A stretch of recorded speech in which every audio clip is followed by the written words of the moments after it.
எனக்கு பின்னுக்கு இருக்கிறவர் தான் மிஸ்டர் கரோலஸ் கிளசியஸ் என்றவர்.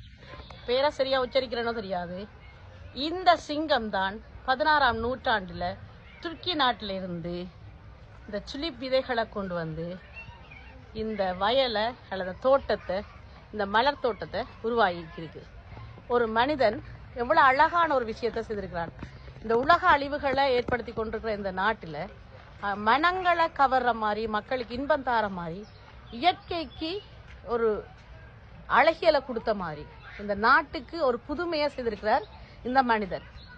ஒரு மனிதன் என்ன நினைக்கிறான் என்று சொன்னால், ஒரு நாட்டை அழகுபடுத்தணும்னா பெரிய பெரிய கட்டிடங்களை கட்டணும் என்ற ஒரு எண்ணப்பாடு தான் அவனுக்குள்ள தோன்றுது.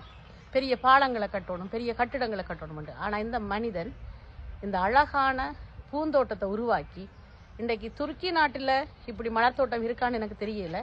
16வது செஞ்சுரியில் 16வது நூற்றாண்டில் இவர் அந்த விதைகளை கொண்டு வந்து துருக்கி நாட்டிலேருந்து கொண்டு வந்து இங்கே அதை இந்த அழகிய தோட்டமாக செய்து இவ்வளவு மக்கள் கூடி நின்று உலகத்திலேருந்து இதுக்காகவே பல்லாயிரக்கணக்கான, பல லட்சம், பல கோடி மக்கள் இந்த தோட்டத்தை பார்க்கறதுக்காகவே வந்து போகினோம். அப்போ இந்த மனிதனுக்கு நாங்கள் என்ன சொல்லணும்? நன்றி என்று சொல்லணும்.